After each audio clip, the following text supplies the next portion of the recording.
Baik, bismillahirrahmanirrahim. Assalamualaikum warahmatullahi wabarakatuh. Alhamdulillah kita bertemu lagi pada siri yang kedua ini bersama dengan seorang lagi cikgu dari Sekolah Kebangsaan Alor Janggus, di mana kita akan membincangkan satu tajuk yang berkaitan dengan menangani cabaran melaksanakan aktiviti co-curriculum di sekolah. Baik, bersama-sama saya sekarang ini iaitu Ustaz Muhammad Khairul Syafiq bin Azmi. Terima kasih kepada Ustaz Syafiq kerana sudi meluangkan masa dalam sesi temu bual yang diadakan pada hari ini. Untuk makluman cikgu sekali lagi, untuk makluman Ustaz Syafiq juga, pada hari ini temu bual ini dilakukan adalah untuk memungut data berkaitan dengan pelaksanaan aktiviti co-curriculum di sekolah. Baik, sebelum kita meneruskan kepada soalan-soalan yang lebih panas pada hari ini, sebelum itu kita minta supaya Ustaz Muhammad Khairul Syafiq ini memperkenal memberi serba sedikit tentang diri dan pengalaman dia sepanjang kerjaya dalam bidang pendidikan hingga hari ini. Termasuklah jawatan, pengalaman-pengalaman yang sebelum ini. Apa saja yang berkaitan. Dipersilakan. Baik, bismillahirrahmanirrahim. Assalamualaikum warahmatullahi wabarakatuh. Terima kasih kepada Ustaz Hamdi Allah atas peluang yang diberikan. Saya ni orang biasa, namun nama yang diberi adalah Muhammad Khairul Syafiq bin Azmi. Berasal daripada Pulau Pinang. Orang Pulau Pinang. 1 sampai tingkatan 6 di Pulau Pinang saja.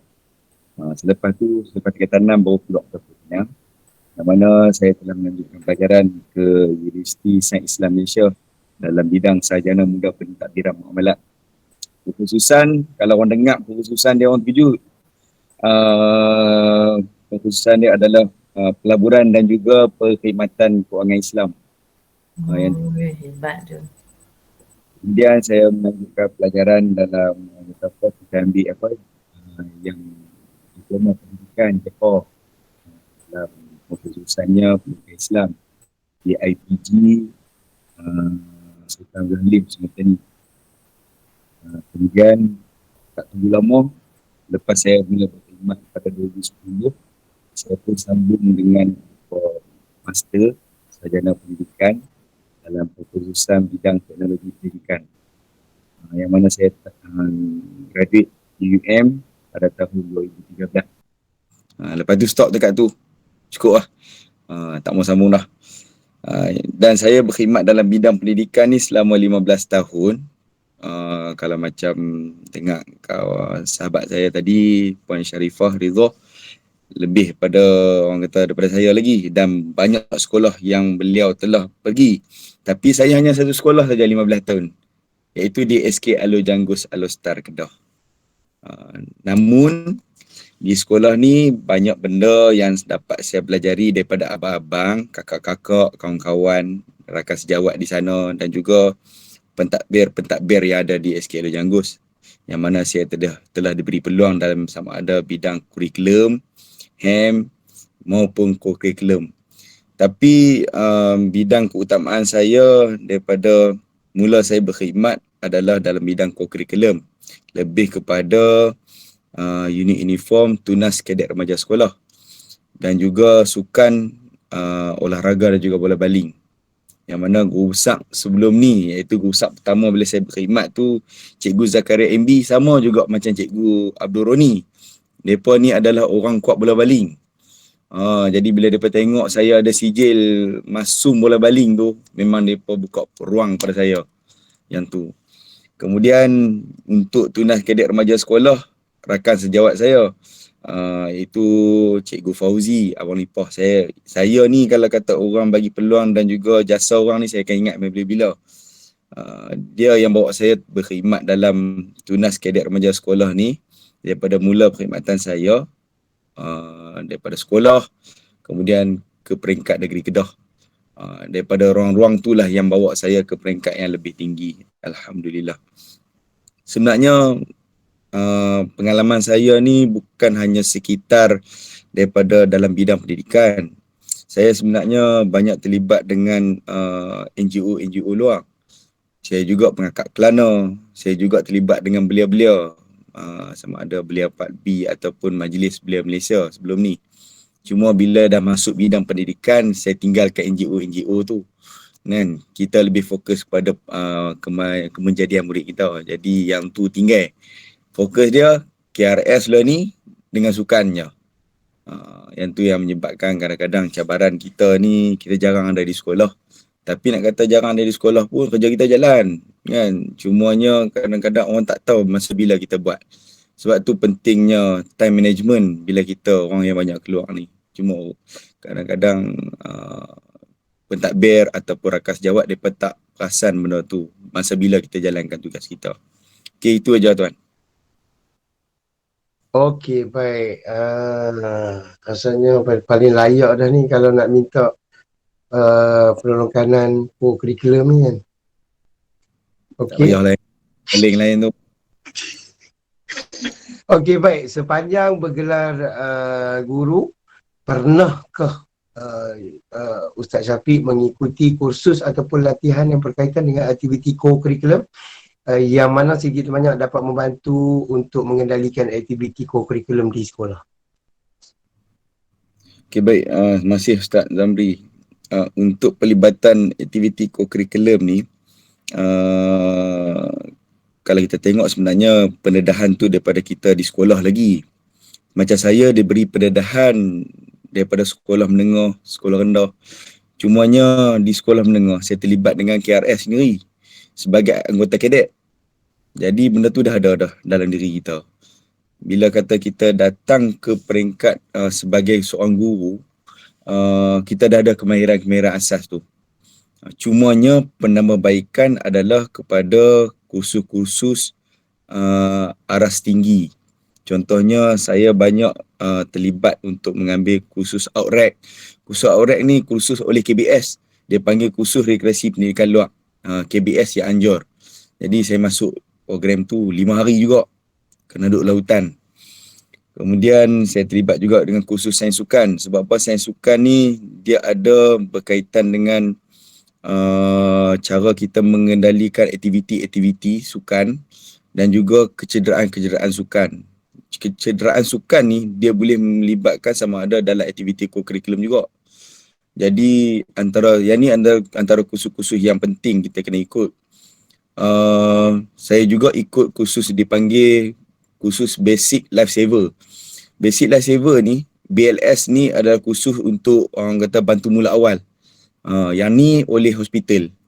Jadi antara kursus-kursus penting ni bila kita ada, sebenarnya dia bukan menjadikan kita hanya boleh orang kata mengendalikan aktiviti saja, tapi kita juga boleh menjadikan murid kita mendapat ilmu yang kata first hand dan juga ilmu yang penting pada mereka. Antara kursus yang baru-baru ni saya ikut, kursus Bronze Medallion. Kalau orang tanya kursus Bronze Medallion ni apa dia? Kursus asas menyelamat renang. Renang menyelamat. Antara yang paling penting ujian dia 300 meter non-stop. Yang tu 300 meter maksudnya yang kita duk tengok yang Olimpik tu pi 50 meter pi balik 6 kali. Masa mesti bawah 11 minit. Yang tu yang teruk lah. Tapi bila kita dapat, kita adalah qualified untuk bawa anak murid kita untuk mengikuti aktiviti air. Sebab aktiviti air ni kalau kita baca perkeliling daripada kementerian perlu dikendalikan oleh orang yang qualified. Jadi sijil yang saya ambil ni sebenarnya penting untuk qualification mengendalikan semua aktiviti pendidikan luar ataupun co-curriculum. Cumanya di peringkat guru-guru kita, kefahaman untuk menjalankan aktiviti ataupun ambil kursus-kursus asas kemahiran ni agak kurang. Jadi dia sedikit sebanyak membantu perancangan kementerian sebenarnya. Sebab tu kita ada pusat co-curriculum JPN Kedah. Pusat co ni sebenarnya untuk melatih kemahiran guru tau. Tapi cikgu-cikgu semua tak mampu. Jadi yang tu lah antara benda yang sepatutnya kita ubah mentaliti guru lah, terutama bila kita nak menjawab sebagai jawatan PKQ lah. Yang tu kena ingat tu. Nah, tapi saya ada satu ruang yang dapat, satu kursus yang saya dapat Ustaz Zam, yang saya rasa jarang-jarang dapat dan susah orang nak dapat, iaitu dia panggil kursus pelayaran kapal layar tunas samudra, KPM TLDM. Memang susah nak dapat. Dalam 1 tahun hanya 2 orang saja satu negeri. Jadi dapat Yang ni lah ni.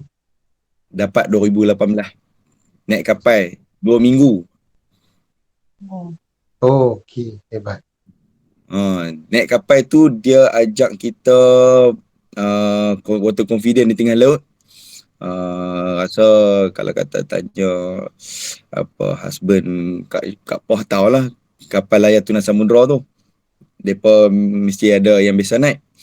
Kan, lepas tu dia kalau P ni dia banyak kemahiran-kemahiran, dia banyak kalau kata orang TLDM ni kepentingan ikatan tu sangat-sangat penting. Jadi banyak benda saya dapat pada pelayaran kapal layar tunas samudra ni.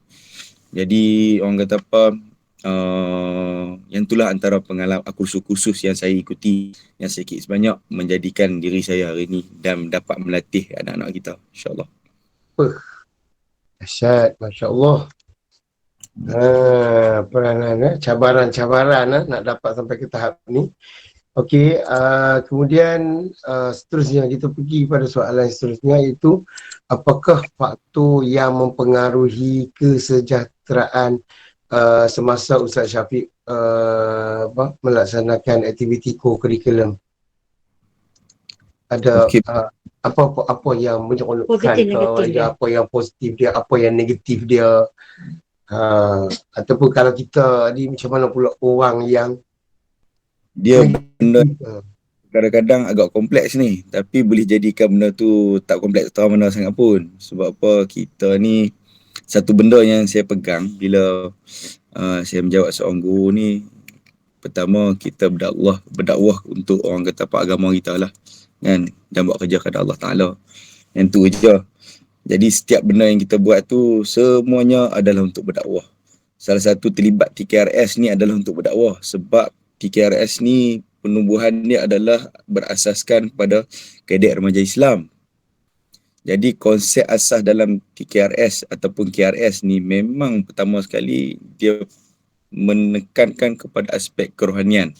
Bila sebut aspek kerohanian, memang banyak elemen Islam. Dari segi kawat kalau kita tengok mula kaki kanan dan sebagainya. Ramai orang kritik siapa KRS guna mula kaki kanan. Dia agak bertingkah dengan orang kata apa, kawat tentera dan sebagainya, polis. Tapi yang tu falsafah dia. Sebab falsafah dia orang kata kita nak mengangkat al-Islam ya'lu wa la yu'la alaih. Jadi apa-apa pun kena mula dengan Islam yang tu. Jadi bila benda konsep dakwah, sebab tu cabaran-cabaran yang kita dapat, kita kadang-kadang kita pun rasa stres dan sebagainya. Tapi bila tengok anak murid, kan kita buat balik. Kan, dalam duk kata keberadaan dan sebagainya, buat balik pula. Kan, sebab apa, bila tengok anak murid tu, dia pemain dengan kita dan sebagainya, benda tu kita tolak tepi. Sebab macam saya cerita pada kawan-kawan pun, hidup kita ni ibarat roda. Kadang-kadang kita di atas, kadang kita di bawah. Dan di bawah ni bukan bermaksud kita terimpit, tapi sebagai kita merenung untuk kita bangkit balik, naik ke atas.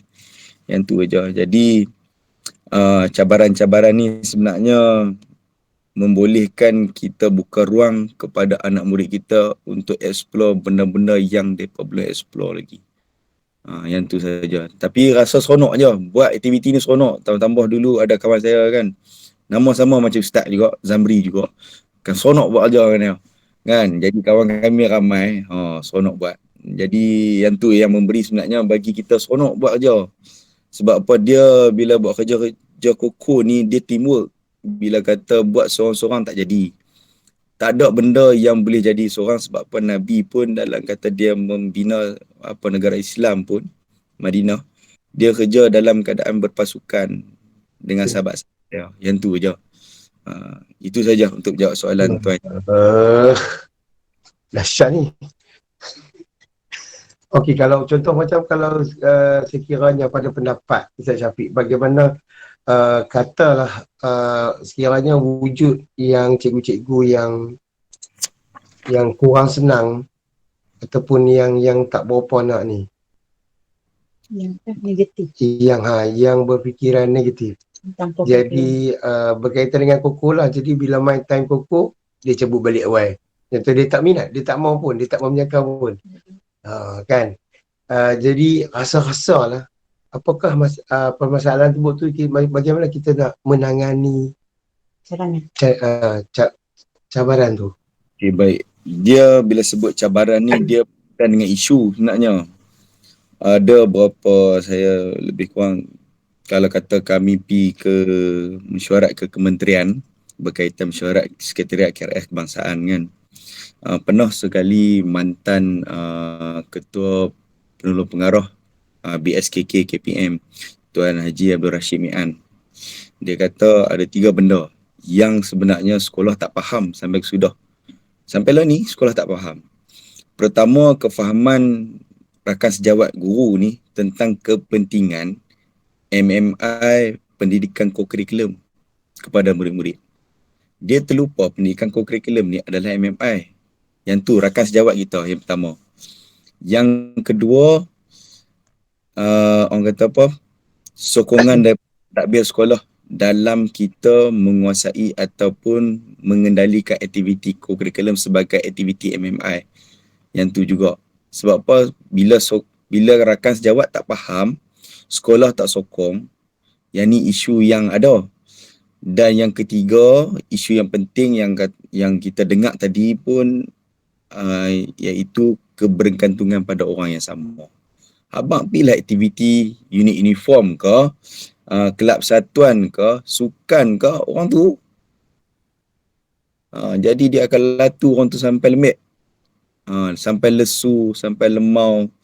Tapi kadang-kadang pasal kita ni seronok, jadi orang latu pun dia pergi mereka yang tu kan. Cumanya dia menjadi satu keperluan.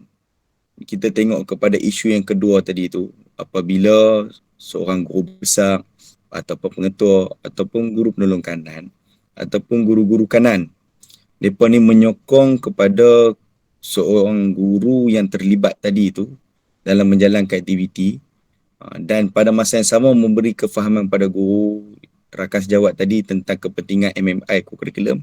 Benda yang ketiga tadi akan clear. Itu saja. Ambil satu contoh.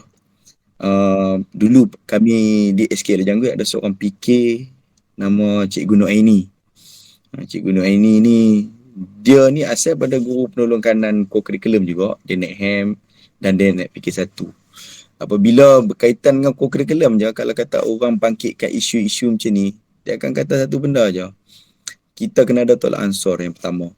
Yang kedua, kalau kata kawan ni tak pi, adakah cikgu ni nak pi untuk menjalankan aktiviti co-curriculum ni? Sebab apa? Dia tengah bawa budak tu. Jadi kalau cikgu tak mau bawa pi, cikgu jalankan tugas cikgu untuk memberi PDPC saja. Sebab apa? Kawan ni dia bukan hanya mengajar, tapi dia juga terlibat co-curriculum. 2 benda sekali. Cuma yang itulah kadang-kadang orang duk rasa mereka mengajak teruk kan. Padahal mereka tengah hari balik dah. Orang co-curriculum sampai petang, sampai malam. Malam. Masa cuti orang tak nampak dan sebagainya. Yang ni petang-petang. Yang ni kefahaman yang kita kena bagi. Tapi saya respect lah baru ni. Bila kata ada keterlibatan ke peringkat kebangsaan, bila melibatkan semua guru. Baru guru rasa susahnya terlibat co-curriculum ni. Sebab co-curriculum ni dia melibatkan kemahiran dan kita nak memberi kefahaman kepada anak murid kita untuk explore. Kalau kata belajar, dia cukup dengan teori je. Tapi dia kena explore dan dia kena ada kehendak dia. Kalau tak ada kehendak, budak tu automatik tak boleh kuasai co-curriculum. Yang tu saja. Okey, yang tu boleh kot untuk menjawab soalan tu. Okey, baik. Yang terakhirnya. Jadi macam-macam lah pengalaman Ustaz Syafiq ni, kan? Ustaz Syafiq ni kita suruh dia gulung lah sekali dengan dua-dua dengan ahli panel yang pertama tadi. Yang kedua, rasanya apakah penambahbaikan yang perlu dilakukan bagi menangani apa-apa saja cabaran pelaksanaan aktiviti co-curriculum di sekolah. ada cadangan penambahbaikan apakah dari sudut sekolahnya ke, dari segi kementeriannya ke. Ni bercakap ni satu Malaysia ni. Okey, Silakan. baik. Okey, kalau sebut dari segi penambahbaikan untuk co-curriculum ni, pertama menjadi satu kepentingan kepada KPM ataupun kepada IPG ataupun JPN PPD untuk membuat satu kursus kepada SLT ataupun Senior Leader Teacher tu ataupun MLT di sekolah-sekolah untuk mengikuti kursus co-curriculum. Kalau tak silap saya, baru-baru ni Guru Besar Pengetua dah pindah kursus co-curriculum yang mana mereka kena berkemah dan sebagainya, berkursus di Timur Tasuh. Sebenarnya fikir-fikir pun kena pergi kak. Bila kata dan pi, baru dia akan menghayati. Sebab apa? Saya tengok daripada satu konsep yang mana sekolah-sekolah Muslim mereka buat. Setiap pentadbir sekolah Muslim mesti pergi kursus KRS. Sebab apa? Macam kalau kata KRS di Muslim ni, dia adalah satu badan utama untuk unit uniform dia. Sama juga KRS ni ditubuhkan oleh KPM, under KPM. Jadi bila kata Guru Besar Pengetua ni, kalau kata kita tengok di negara Indonesia, Thailand, dia ada satu unit saja. Jadi mereka ni kena mengikuti kursus-kursus ni supaya memberi kefahaman dan juga penghayatan tentang co-curriculum, kepentingan co-curriculum. Sebab tu co-curriculum ni penting dalam orang kata nak meningkatkan MMI murid. Sebab dia menjadi satu orang kata apa, pemanis bagi orang kata setiap aktiviti murid di sekolah. Bila budak ikut sukan, yang penting pun main sekolah. Kan? Kalau kata dia seronok main dengan duk masak ataupun uniform, duk buat ikatan lah, buat gadget lah, kawat lah apa semua. Geng-geng penting pun main. Dia tahu ada timbal balas yang dia dapat dan benda tu dia seronok. Sama juga bila kata cikgu faham yang saya kata kursus kepada SLT, MLT tadi, secara automatik dia akan melihat benda tu komponen yang penting. Sebab tu komponen tu ada, dan PAJSK tu ada sebagai salah satu penilaian selain pada orang kata kursus-kursus kita yang lain. Yang tu saja. Okey, baik. Baik. Baiklah, dengan soalan yang terakhir tu, majlis apa tu saya mewakili daripada Universiti Utara Malaysia ingin merakamkan ribuan terima kasih kepada Ustaz Muhammad Khairul Syafiq bin Azmi dan juga ahli panel kita yang pertama tadi, iaitu Cikgu Sharifah Rizal bin Syed Ali, di atas menerangkan dengan panjang lebar berkaitan dengan tajuk yang kita bincangkan, iaitu menangani cabaran melaksanakan aktiviti co-curriculum di sekolah. Alhamdulillah, dan insya-Allah semoga kita berjumpa lagi pada rancangan-rancangan yang akan datang selepas pada ini, dan insya-Allah yang baik itu dari Allah dan yang buruk itu daripada kelemahan diri kita sebagai manusia. Sekian, aku qauli hadza wa astaghfirullahal azim li wa lakum. Assalamualaikum warahmatullahi wabarakatuh. Bye-bye dan jumpa.